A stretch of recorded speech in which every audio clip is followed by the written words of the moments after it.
What's up, everybody? Brad here with Pro Tabletop, joined by the one and the only, and the two and the only, and the three and the only. It's Thomas Bird here. And Damien Owen. Gosh, he always says his name like that.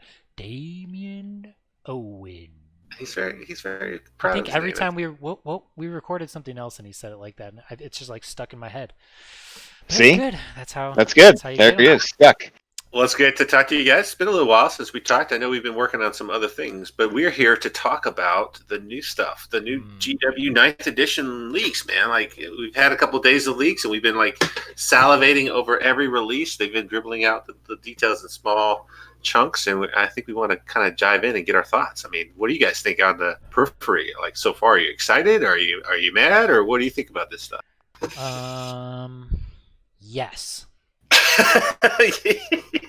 I've seen. I don't really get on social media that much, so I've kind of perused some of the comments the other day, and I was kind of taken aback. I wasn't really expecting to see like a lot of negative comments. I personally have been super excited. I mean, maybe it's just because you want something different, or Yeah. there's new models, and I'm excited about the new models. But to see some of the folks kind of get upset about certain things, I was like, wow. So it'll be interesting to kind of talk through these with you guys. And Yeah, let's just go kind of like point by point and we'll just kind of talk about it and see what everybody thinks and stuff like that. And I'm sure there's a million other videos you guys have already watched, but you know what? Our opinions matter too, so we're going to bring it to you.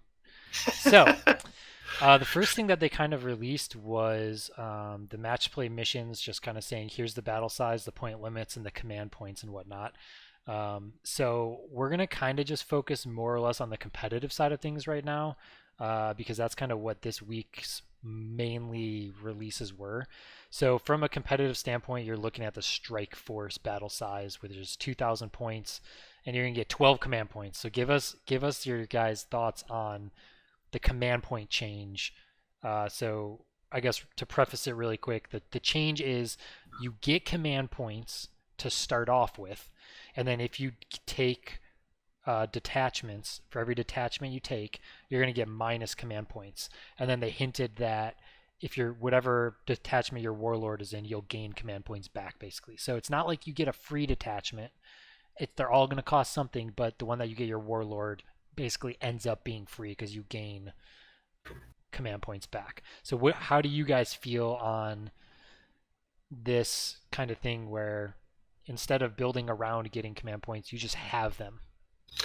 So I think I like it. I think the question that kind of everyone comes up with is 12 enough, and how, are you going to get more, or do how does that work with your army? So at first glance, I think everyone just like looks at their current army and says, "Hey, how many command points do I have now, and how many under this new uh, thing do I get?" Right? And so, like for me, I play Gilliman as my warlord, and he is in his own detachment of super heavy ox. So unless that's free or at one point, like he doesn't really get a lot of benefit from his warlord detachment being free.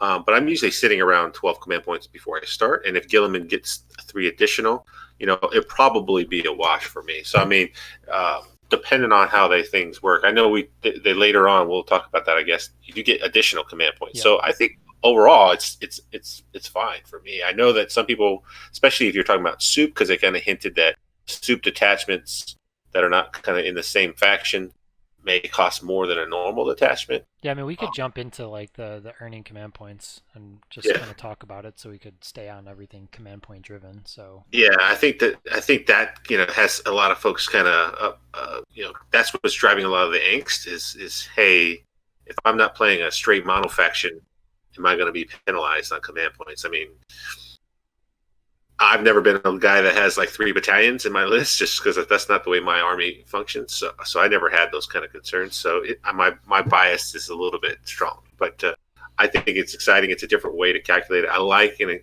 I'm glad that I'm not forced to have to take uh, specific detachments or multiple detachments to try and generate command points. yeah, and you basically they said that you get 1 CP per turn. So Yeah, essentially, if it's a 6-turn game, let's assume we don't know how many turns there actually is. Well, let's assume it's 6 turns. That means that you're going to have 18 command points essentially to play with, and let's assume that that does not go against regenning command points because that's on so many armies' abilities, and unless I doubt they're going to go and update all of that when this first releases or anything. So yeah, if you have that, and now you're rerolling, stratagems or CP and stuff like that on a 5 or a 6 for a lot of armies to get CP, you could potentially get up to 6 more. So now you're looking at that up to 24 CP. So now that becomes crazy in my opinion. Like that becomes amazing. I think there's a lot of options. I mean, obviously, not every army has a way to regen or has a spell to generate command points, but certainly there's a lot of options. I've seen a lot of people are like, well, it's just Marines now. Marines are going to be better than everybody else. That seems to kind of be the prevalent, things that were catching my eye. And as a Marine guy, I'm like, I don't see myself be like, well, this is so much better for my Marines. But it is exciting just to kind of have that freedom to try to not have to be forced to. So I guess it really depends on your army if that's really freeing to you, because it may be like now you're hindered because you rely on those other things and troops. Because it kind of tails into the second piece of the updates of like the notes about points increasing, right? Like how is that going to affect your army? If some of the basic troops are going up, and they showed some examples, right, about the cultists. Yeah, there it is, and the intercessors.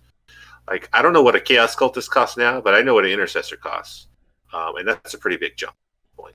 Yeah, and people were saying that that's back to the index. Damien, what are your thoughts on the CP? How does that affect you? How do you feel about the CP stuff?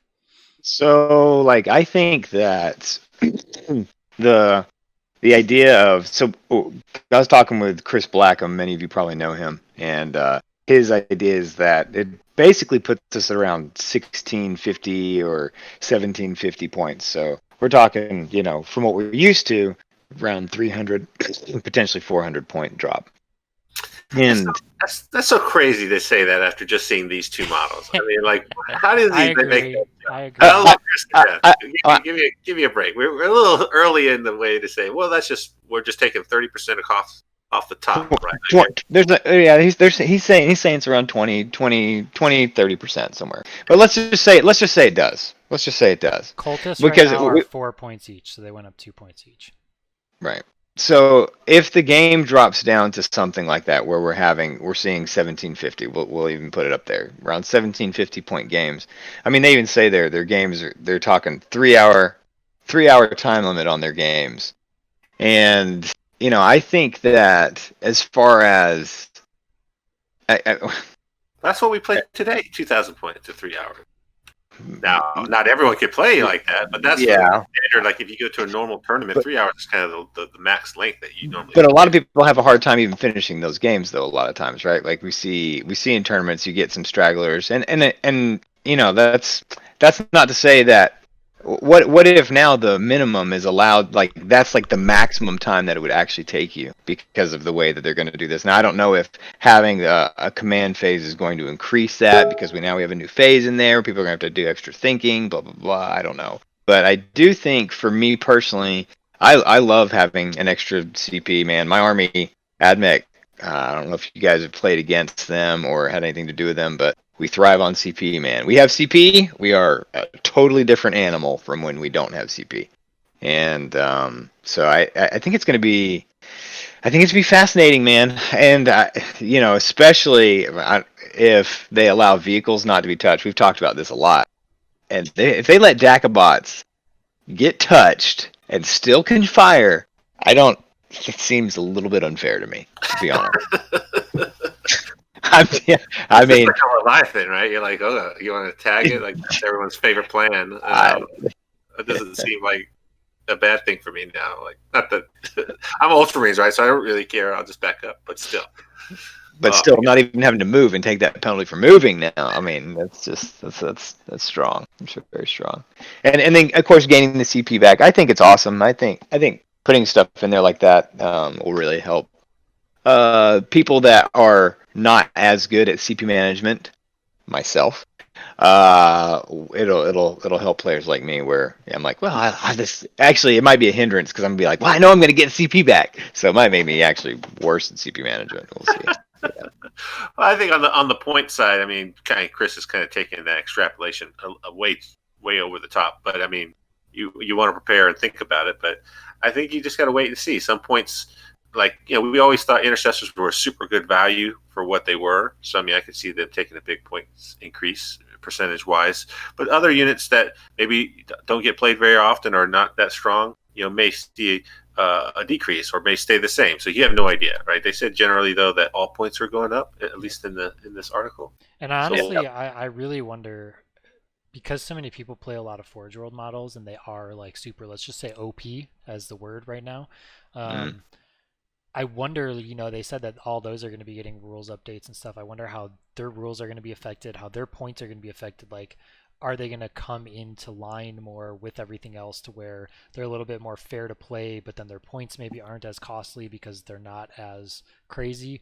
I think that that's just a whole nother just like point of contention, right? Like, some people are like really. I mean, we don't see the big, like I hate Forge World kind of arguments that we used to kind of way back in the day, but there definitely is a different kind of divide there when you start talking about Forge World, the rules and the cost. But I know I use a lot of Forge World, and those units take up a big percentage of my army. So depending on how the points change or how the other units change, I could see a big shift in my list. Yeah, you've always used a lot of Forge World stuff. Yeah, because I really like the models. I mean, they're good rules-wise. Like a Leviathan is good. But I mean, it's 300-plus points, right? Yeah, but even before that, you're using Sakaar and Venators and stuff, right? Like, you've always just been a big Forge World guy. Yeah, I just love those models, just the look of them. So they do the look. Second thing that we kind of saw was their objective stuff. So their secondary objectives. Now this is crazy. There's a lot going on here. So we can speculate somewhat. I'm sure that this is going to be something that comes out, next week or something in more detail. But basically, what it's saying is you get to choose your secondary objectives, which is similar to what a lot of people in ITC or Nova or Warzone and stuff are similar to seeing these secondary objectives that you can choose. And now what they're saying is you can score no more than 15 points from each secondary. So what we're used to right now is way less than that, right? In ITC, it's 4. So then you start to look at, okay, well, what are these secondaries and how do you get 15 points and everything like that? And it's very, very interesting when you start reading how these secondaries that they gave out as examples kind of work. And it also says you can only take one secondary from each category. So these are categories: Purge the Enemy, No Mercy, Battlefield Supremacy, Warpcraft, Shadow Operations. Those are the categories they're referring to. And then there's an example within each category right here. So we don't know how many there will be in each example. We don't know how many secondaries you're going to be able to pick either. Didn't they kind of allude to this way earlier, where it was like there's going to be like 25 per army or something like that? I just that I don't know where that's coming from, but it's in my mind somewhere. And this is something where like these you could definitely super pick what your army does, right? You're not really limited. So for example, score 3 victory points at the end of the battle for each enemy character model that is destroyed. So similar to Headhunter, right? So like if you're going against somebody that has a super big character heavy army and you think that you're going to kill a lot of them, then like you have to kill 5 though to max that, though, exactly. Right? So you like have to kill, you do have to kill a lot. So sure, that could be a hard one, but then you look at like you're playing against Grey Knights. You're probably going to be taking that because that's usually if you're like I can kill a paladin blob, okay, then I'm going to win this game. Yeah, half their army is characters, right? If you get behind the paladins, like a lot of chaos, armies have a lot of characters and psychos. Eldar, Harlequins, those usually have a ton. Yeah, exactly. So it might just be one of those things where like you end up picking up a lot of characters. Admech has a lot too, actually. I usually have like 6 or 7. I think it's super interesting. Like, playing a lot of Warzone, like, sometimes we get the criticism of those missions are a lot to digest. There's a lot of words. There's a lot of like things going on. Dude, when you said Warzone, I immediately thought of Call of Duty, and I was like, wait a second, where do we do that in Call of Duty? Yeah, you really confused my brain for a second. Sorry about that. But then when I look at their missions, like, like the game is complex, right? Like, so I mean, to have them, have the missions have a lot going on. I mean, that's just, I think we're all kind of grown-ups that we can kind of work through them, but having a lot of options is always fantastic, right? So like, again, if you're playing a mission, maybe it's not the best matchup, you're not just auto losing because you got a bad draw. It's now I have these kind of options within the missions to maybe work on some other things that I can do. I think that's what they say in the actual title area. They talk about that, exactly what you're saying. Like, you're not stuck to just pick these same things like over and over again. That it just makes everybody much more malleable for each game that you play. Yeah, and I like how they kind of tie it back to what the mission is really about. It's kind of telling a story. You're playing a battle. Mm-hmm. It's not just stand here for no reason, right? Like you have to have this new kind of idea of I'm doing a ritual, or I'm planting a flag, or I'm doing something I have to sacrifice my shooting and attacking to kind of grab this point, right? So I think that's going to be pretty neat. So I'm excited to see how the missions play and interact and force you to do other things than just kind of kill and shoot things, right? So it's with the games that are the most fun is where you're having to do these maneuvers, or you're having to move places where maybe it's not the most optimal choice, but you're doing it because you're trying to grab a point. So I think that's going to be fantastic. So then just to kind of run through these as just examples. So another end game one is you keep a tally of kill points, and each enemy model you destroy is you add 1. So like for me, I don't know why this isn't almost always an auto include personally. You have to kill 15 things within the game and it's maxed out. 15 models, yeah. So if you have a ton of models. Right. So unless it's a all vehicle list or something like that, right? And then there's more to that. Add 10 to this tally instead of the model that blah blah blah. Who knows what that's going to say, right? It might say if it has more wounds or something. Titanic so or something like or that. Something like that. Yeah. That's what I would assume.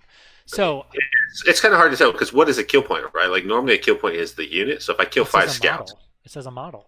It says right there. Each time an enemy model is destroyed, add keep 1 a tally to the of tally. kill points each time an enemy model is destroyed. Yeah, it's a model. A kill point is a model.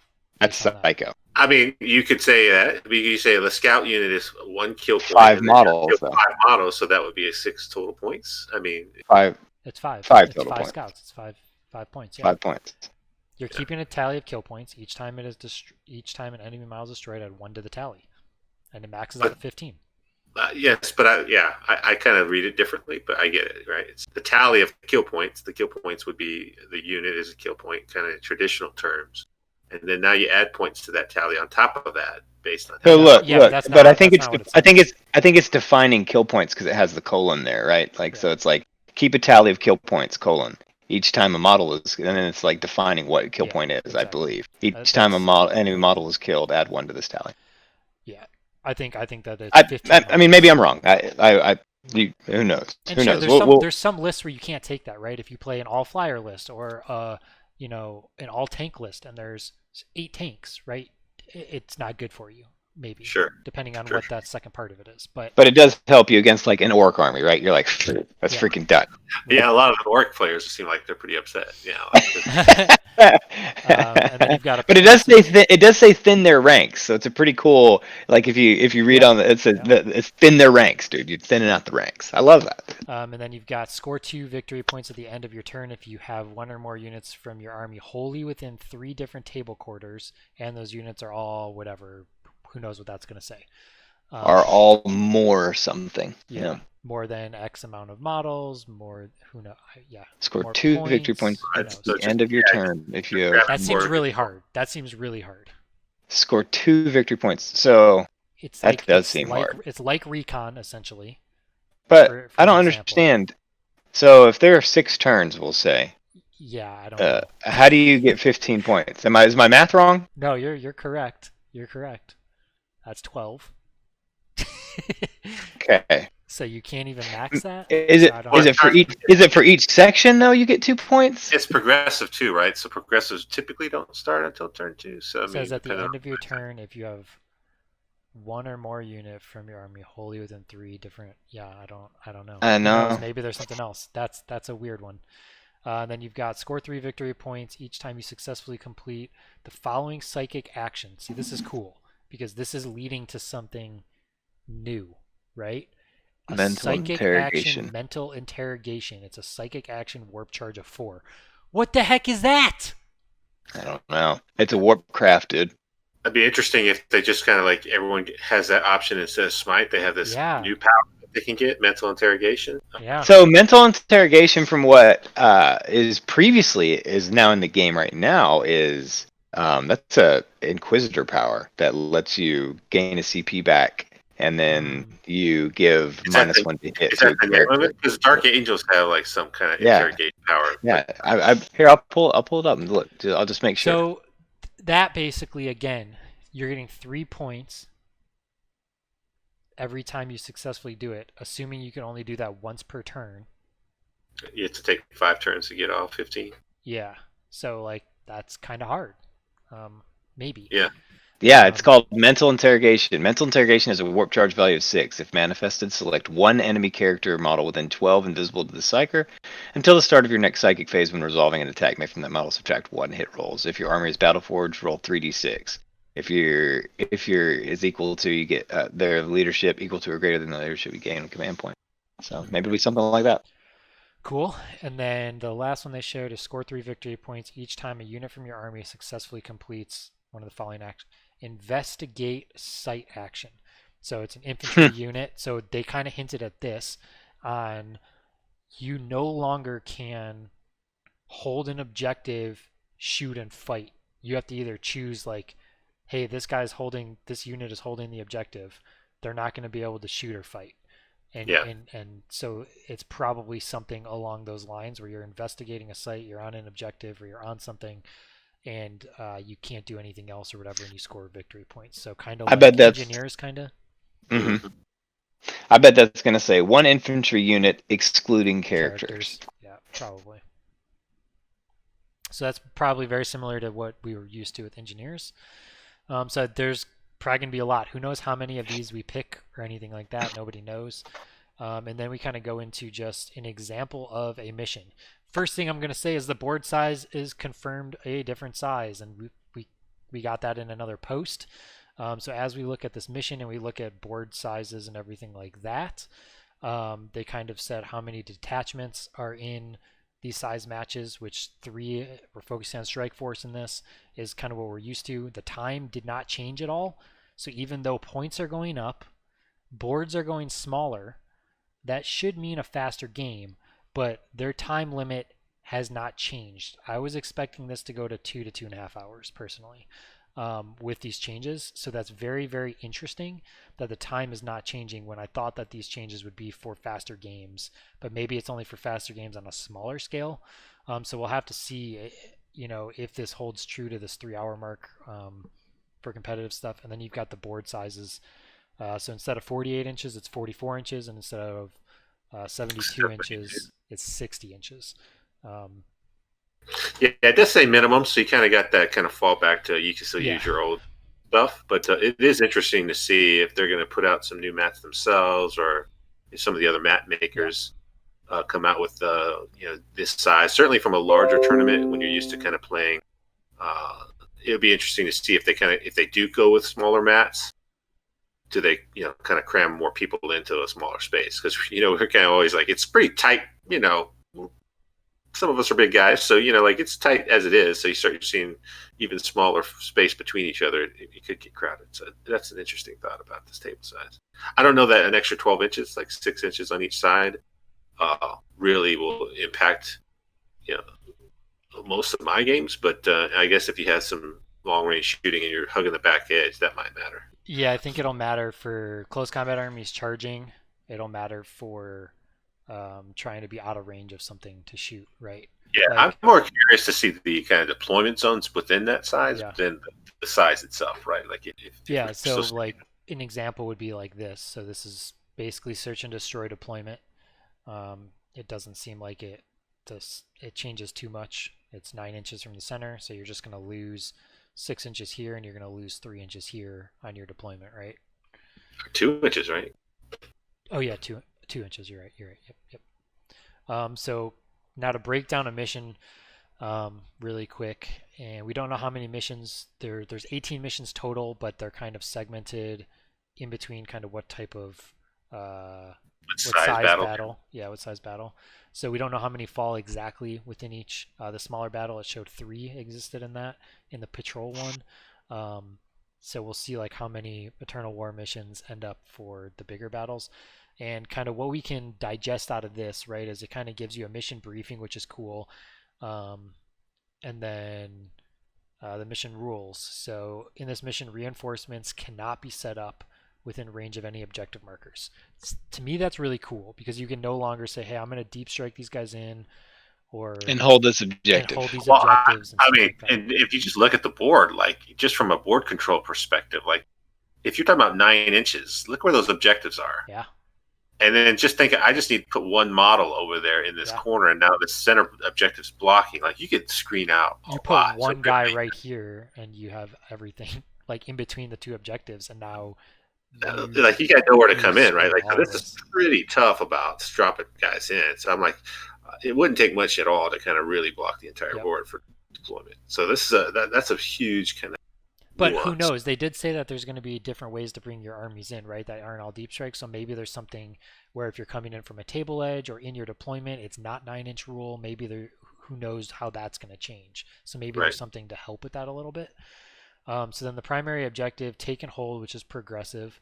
At the end of each player's command phase, which is new, which we can kind of touch on. So command phase, the player whose turn it is scores 5 victory points for each of the following conditions that they satisfy for a maximum of 15.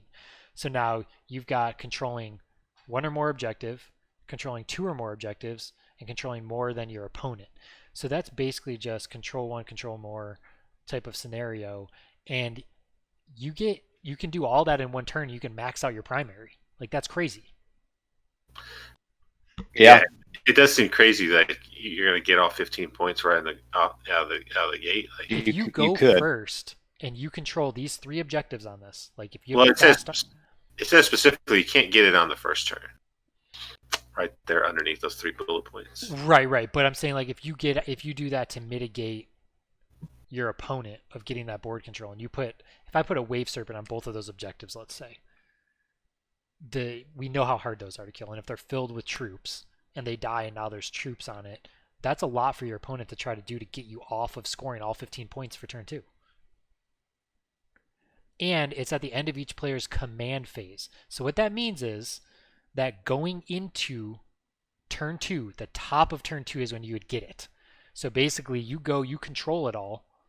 Going into my top turn 2, I either get it or I don't. Right. And then that command phase is similar to Age of Sigmar. I don't know how familiar you guys are with that, but that's kind of when they can choose to like spend command points and do some extra stuff sometimes.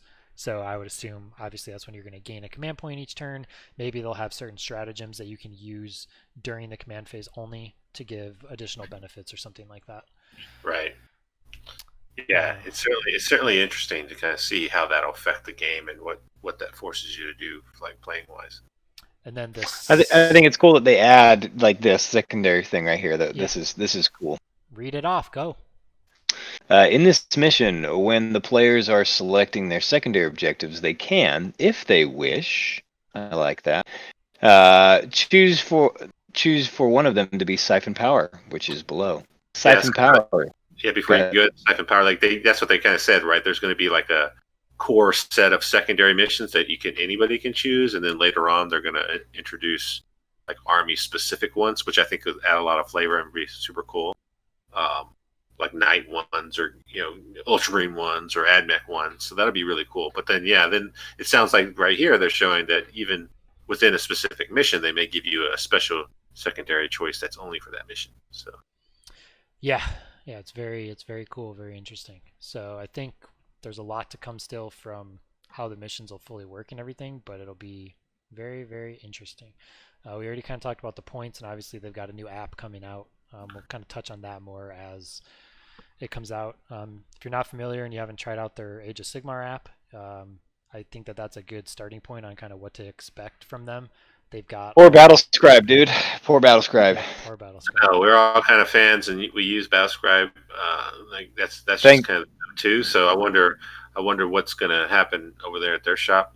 Wish them the best. But wish them the best. Thank you for all your, if it does turn out poorly, thank you for all that you have done. If you guys hear this, because we use it constantly.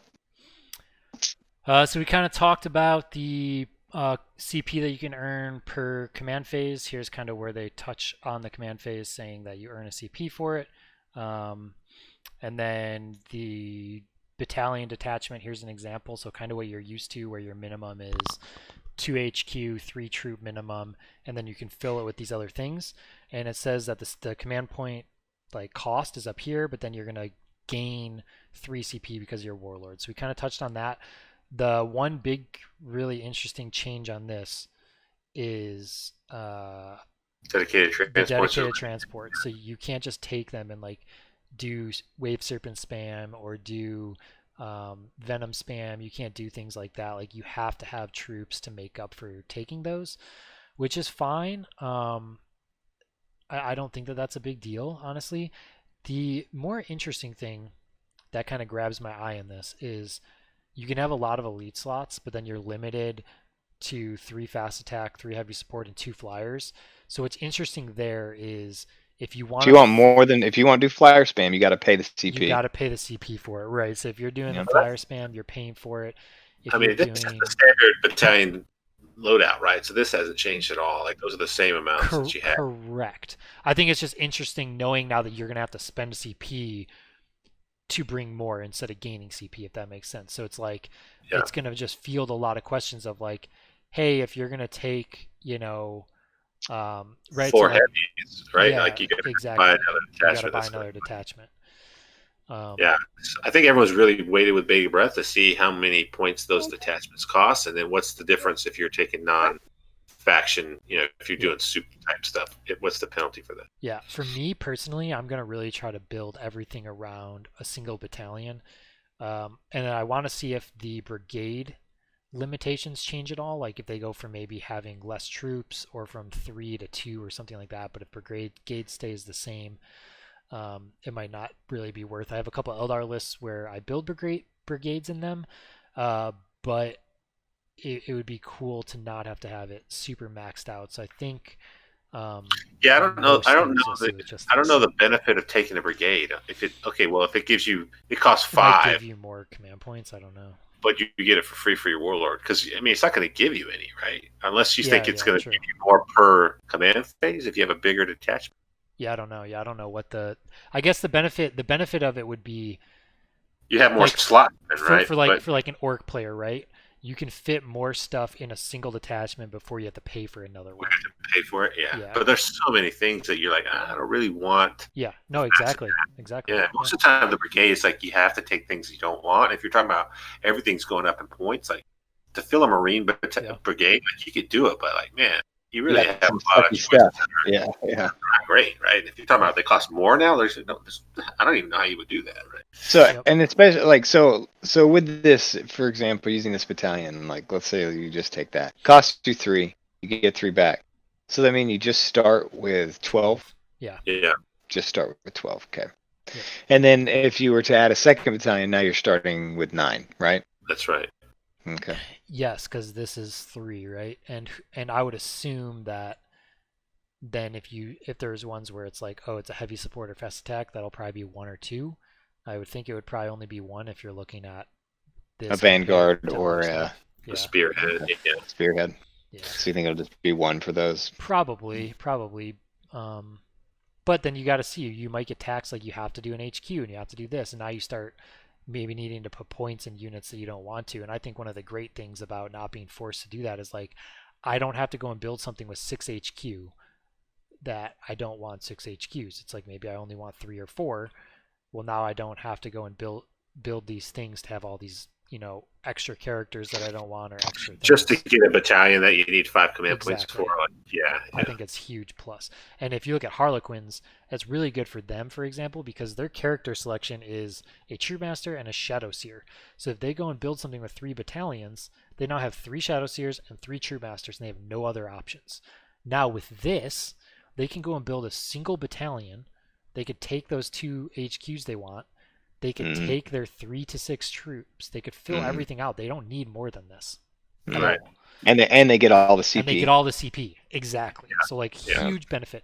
So now they don't have to go and tax about 300. It'll be the same. It'll be the same for points and characters. It'll be the same for custodies too, right? Like they're going to be, with the exception that they do have to take 3 troops, which are very expensive, and if the points go up, I don't know. They'll have all the CP to do stuff, but with having 3 of their, you wouldn't need to, right? You could take a vanguard and then have elites. You'll have some troops if you want to, but you don't even need them, right? Like you'll still have. I guess that's true. Because it says that's true. Oh, that's a good point. That's a good point. Your first attachment, so like they could take something, it costs them 1 CP and they gain the 1 CP back, right? So then they'd have effectively 14 CP, right? Right. Yeah. Starting. Could run with no troops and. Well, like if I wanted to do an Eldar all fast attack army and nothing else, I could literally just go do Because you know, they that. so if they did a, let's just say they did a Vanguard, okay? So then they spend one C. Well, we're this is all theory crafting, but let's say they have to spend one CP. You get 3 CP back No, for. you would get one. I don't. You would get one back. It just cancels it out. Yeah, it would be Oh, whatever okay. the It cost would. of. It's not always just going to be 3 then. No, No, it'll cancel whatever the detachment Okay. is. yeah. So you would. It kind of See says the it in sense. the Well, text above, but yeah, the command benefits for a battalion is +3 because it costs 3, right? You would Yeah. assume if it's 1, it'd be +1. all units from the same faction cannot include under And strength. where this is going to be interesting is where you see like the detachment specific like craft world traits, for example. Like they're going to be really affected by this because no longer can you go and say, hey, I'm going to take an Uthway detachment and I'm going to take this Mastercrafted detachment, I'm going to take an Aleotok flyer detachment, because the second you start to do that, now you're down anywhere from, let's say, 2 to 5 CP. And now that's affecting you a lot more. So now you go, okay, I need to build armies around That's a before you certain even buy your craft. relics and stuff, right? Golly, or your extra warlord trait stuff. Right, Yeah, it's right. tough, and that's where you're seeing a lot of people who, their armies, maybe that's the way, chaos. There's no kind of mono chaos build that's competitive, or demons. Those are always kind of mixed faction armies, anyways. That they're really struggling with Yeah. this new world and how their armies are going to function. So, I mean, Yeah. obviously we're still early into it. We don't know all the details, but and there may be other ways that you get command points, so it kind of makes up for it. Yeah. But Maybe demons even have like a specific thing for them, and chaos have a specific thing for them that will be different. Do you know what I mean? Where like they allow some manipulation of that. Where yeah, the I mean, you got to think too. I mean, playtesting notwithstanding, a lot of people who play competitively have been, like some of those folks that are on the testing team. Those guys are like hardcore players, right? So they know all about how chaos mixed soup works, right? And how AdMech and how all the different armies kind of go together. So I don't think they're going to go into this saying, well, chaos is screwed and orcs are screwed, because that's not the intent, right? That's not what they want. Yeah. They want all the armies to be represented. So Yeah. I'm trying to be on the optimistic side, where let's wait and see what comes out. For sure. Yeah, and I think it's just gonna be really cool, like how the armies will get built and get developed and stuff like that. And then the one stratagem thing that they kind of showed is that they're gonna have more stratagems that are Just every Universal. Yeah. has it, right? Yeah. I'm excited about this. I don't know about other people, but I'm excited about this. I'm excited about it too. So I there's think one it's thing fun. before you talk about this. Go ahead. There's one thing in here that I want to point out. It does not say within 1 inch of an enemy. It says engagement range. Right? Yep. We don't know what that is, but Well, I think that's So in I think Age of that's within an Sigmar, inch of a model that's within an inch, right? Like in this. So in Age of Sigmar, close combat weapons have ranges. So Do you they think they have put range on their they have 1 close inch, combat 2 weapons? inch, 3 inches, and stuff like that. So there's no they don't go like, hey, you're within an inch of an enemy and stuff like that. It's like this close combat weapon has an inch range, it has a 2 inch range, it has a 3 inch range. So you can reach things that are further back, your guys can be further away and stuff like that. So there's still things with like charging and needing to be in combat and everything like that. But I would not surprise me if moving forward certain weapons start to get ranges, like a whip or a spear or things like that, where they have that 2 or 3 inch range because they're more than a sword and they reach out further. I would not surprise me. So I would not be surprised if in the future certain models and certain weapons start to get a longer engagement range than 1 inch to attack in close combat. Interesting. That's my theory. Yeah. I think it's strong. I like it. I don't understand people getting upset about this. Like, I've never seen where like a guard guy that's, my whole army's, I'm touching this guard guy. He's about to back out, and he gets to just walk away scot free, and I just get blasted. Like We've been talking about this for a long time, Bird. I know. You're like, how come I don't just get to take a parting swing at him or whatever? Like, if it costs me a command point, I can see why. Hey, maybe my army has less command points now because I don't understand how these things are going to like pair up, but like. Dude, I'm excited. I mean, you're getting a command point every turn. Like like there's some more money coming in. Spend it on this if it's important, right? Like, Man, how the angst that this will cause, like exactly what you're talking about. They're like they have 2 guardsmen left, and they're in a 10-man squad. They're a 10-man squad just charged them, and they're like, I have to back out and grab this objective that's within 6 of me so I can win the game. Oh no, he's got a CP left. He can spend that CP and just roll 2 6s and it's over. he's about to get one when his command phase starts, right? He'll get one and he'll be able to use it on that, right, or whatever, right? Like, oh Yeah. my gosh! I guess it would be his turn, so you wouldn't have it then, but whatever. Yeah. So I'm excited. So the new possibilities of interacting when an opponent moves and makes choices, anything that forces those types of decisions is really fun. Yeah. Yeah, I mean that's pretty much everything. The only other thing that they put out was an example of a patrol mission. So it's just like you can see there's 3 kind of missions here. So we'll see as the board size goes up, maybe there's more missions or something like that, or there's less. And all these missions have these deployments already baked into them. So I think that that is one thing I want to talk about to wrap this up is we are used to being able to roll for deployments or pick deployments. Now we are being told, here's a mission. Play this mission. Here's where the objectives are. Here's the deployment zone. Yeah, they're preset. So I mean, there's a lot of thought that goes into placement. There, for those deployment zones and objectives. So to kind of help drive where the action goes. So theoretically, if they're all like this, where you don't get the random deployments, it's always fixed per mission. That really will. Do you like it or dislike it? I kind of am in the middle ground. I want to wait and see more of the missions before I kind of pass judgment on it, because I could think it makes it very specific to that mission, and you can really like, well, this is how I play this mission. This is how I deploy for that. How I set up against this. Whereas the random players will play a lot into that too, though, won't they? Yeah. It gives you some control on your opponent's army, but you'll still kind of set up the same way. Mm. But everything kind of relies on all the other pieces, right? That's the challenging thing with 40K. There's so many variables. So what I think is really cool about all the different pieces, the terrain, exactly. So what I think is cool about this is I foresee a world where the terrain has a certain layout per mission as well. So it's like here's the terrain pieces, and you rearrange it based on the mission in X, Y, and Z fashion. Mm-hmm. Because then, like, how the terrain is going to be, where your line of sight is, obviously we don't know what the terrain rules are and how all that's going to come into effect, but I similar to what LVO did this last year? Similar, yes, but I think you'll know kind of everything just laid out in front of you, like, okay, here's the missions that I have to play in this tournament, here's the deployments, here's how the terrain is, okay, how does my army interact with all of those? And I think my point on it, or my thought on it, is the way they've kind of said that there'll be different options and keywords maybe for terrain. Yeah. I don't think they're going to dictate, well, you have to have 4 ruins and 3 hills and 2 forests. I think they're going to have, here's the recommended number and types of pieces of terrain, but it's kind of up to you to place it. Now, a TO or a tournament organizer might say, this is how we're going to do it for this tournament, just to make it standard, to make it more competitive. But I don't think Games Workshop is going to. No, I don't think they will either. I think it'll come more down to collectively as a community, here's kind of what everybody likes. You know what I mean? Yeah. Well, I'm sure there'll be some howling. I'll wait to see what the terrain stuff comes out. The internet is a fickle place, but we could starve for terrain rules for so long. I don't even know what we'll do when we actually get some.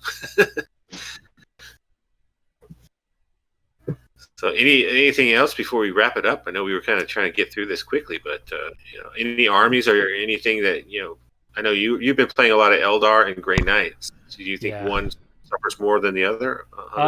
Yeah. So looking at this from a Grey Knight's perspective, it's a pretty good change for them because you don't have to go and make 2 battalions to get enough CP to do anything. Mm-hmm. You're already going to have about the same CP that you would have, but then you're going to gain 1 automatically, and they have a psychic power you get it. So basically they're gaining 2 CP for free every single turn. So Grey Knights effectively are going to be really strong and have a lot of CP to fuel them. As far as like extra warlord traits and relics that they take, there's really you're only going to maybe spend 1 CP for that. Usually you don't have to spend more than that.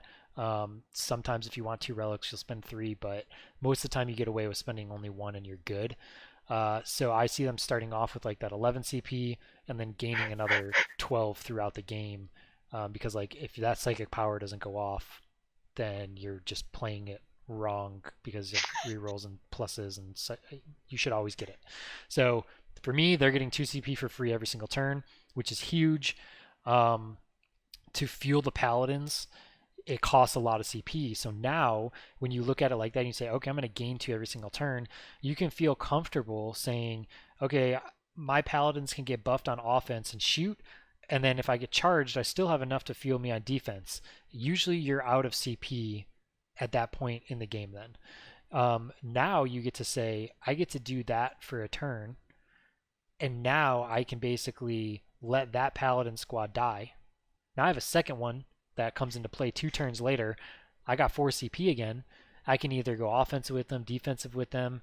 Like you've got a lot more options. I think they will be a little bit limited as far as characters go, only having 3 characters. Usually they're pretty heavy on characters, but I'm a fan of they will get better. They will have a lot more kind of angst to them having more CP. From an Eldar perspective, I think you're going to see a lot of list changes. I don't think you're going to see what is being played right now played very much in 9th. And the reason I say that is you've got all this out of line of sight shooting. I think that the terrain rules will potentially affect that. I also think that with the way that you have to build detachments in Eldar and kind of the way Eldar units work, you need multiple detachments to give them different type of powers and stuff like that. Like if I'm taking flyers, I might want it one thing. If I'm taking all out of line of sight heavy, I might want another. If I'm taking close combat stuff, I might want another. So Right. I think it's going to skew stuff. And then you look at like all the heavy support stuff that Eldar players play, where it's the Shadow Weaver, support platforms, or the Night Spinners. Well, now you're going to have to choose between those two. Otherwise, you're paying for a second detachment. Most are probably not going to want to pay for that second detachment. So they'll probably be choosing between one or the other if they want to do that. And then when spears come into play, it's another thing. So I think you're going to see a lot of stuff change. You could still play what's out there and what's kind of the meta right now. But I think there's going to be a lot better options as these new rules kind of develop. Like for me, there's no reason any Eldar list should not have an Autarch as your warlord to literally gain CP back. There's no reason for it. If you just I'm just trying to think, like if you spend a bunch of command points, and again, we don't really know if I take Ultramarines with Blood Angels, if a battalion of Blood Angels is going to cost more than a second battalion of Ultramarines, right? We don't know if that's an additional cost, but same thing for Eldar. But if you start all the way down with like 6 CP, in my mind, that's like a low number. Like some people are like, I would love to have 6 CP. If you're still gaining 6 every time, like you're really at 12, right? Like you start with 12 and you really gain 6 throughout the game, at least 6 turns. Like you're at 18, right? Like so, I only have 10 command points to start with. Like, but do you really? I mean, you really have plus another how many turns? So I feel like there's a lot of CP in there that people are really. And what else is really interesting is there might also be limitations of how much CP you can spend per phase or per turn. Like you never know. So it might be something where it lasts longer. You just wishing in the air for that? Like you want to limit? I think they'll let you spend it all in one go if you want to. I don't know. You never know. That would be interesting for sure. If they're like they spend 3 command points per phase or like whatever. Because like, it would be similar to. But then why give you more? I don't think they would do that. Yeah, I don't think they would do that. Just because I think that. So look at it this way. If you're not able to. A different way to look at it. If you're not able to stack a lot of stuff, pluses to wound or minuses to wound or pluses to hit or minuses to hit or whatever, if that actually is in fact going to be a thing, there's a lot of stratagems. They said that, right? You just spend it. It's not like I have a limit. I can't spend it because I've already spent 3 this turn. Well, no, I know. I'm saying like, sure. I'm saying like there's going to be a lot of things that you probably are not going to spend it on as much. Like if I am running something like Harlequins, for example, and let's say they're all -1 to hit already, everything I have. You're not going to be running. You're not going to lightning fast reflex ever. Right. So now you, in fact, have way more CP. Does that make sense? Like you even have more because you're used to spending that every turn, let's say. So now you just save yourself 6 more CP by not even needing to use that. Yep, for sure. I think that is one thing I will. Kudos to Games Workshop for that, because I think just putting a across the board, you can only go +1, you can only go -1. Yeah. Is That came out in one so of healthy. their developer videos, I think. Yeah, but yeah, the So cap, healthy for the game. the cap to the minuses, the pluses, and then the 6s auto hit. But just because it just screws like Tau and guards so much to be like, okay, well you can't shoot at this thing, right? Like, okay, well that's like, okay, I guess you win. Yeah. I don't know. The no interaction stuff is what drives me insane. So I totally agree with you. Like a 6 should always do something, right? You can't get back to like that valiant guardsman that's getting charged by a knight. You know, like the random 6 that he rolls. You just rolled a 6. That should be worth something, right? And they changed it. At least you The can dude always hit the fusillade. The dude hit the fusillade. Okay, could blow the knight. I just saw just before we go. I just saw a thing on Facebook that was posted, and he has the mat. I wish I could bring it up and show you guys. He has the mat cut to 60 by 44, and then he has a knight standing there in his deployment zone, and he has it on the new mission, incisive attack, and he's got 36 inches measured from the deployment zone. And it can literally stand in his deployment zone and almost shoot to the back of the other deployment zone. But this is like a combat patrol, 500 points, right? That would be his whole army is that one knight, right? Yeah, it's true. That's true. It's true. All right, cool. It'd be interesting. Well, we'll see kind of what they come out with next week, and we'll do another video next week with all those releases, and just kind of go from there. Thanks, yeah, guys, we're gonna be watching. doing we're gonna be doing a video like pretty much once a week, I think, from going forward and kind of talking about all this stuff. And we got some really exciting stuff coming forward. Isn't that right, guys? Come on now. Super excited. So, but let us know what your thoughts are in the comment. We love to have that feedback and that dialogue, and we look forward to talking to you again next time. Thanks, guys.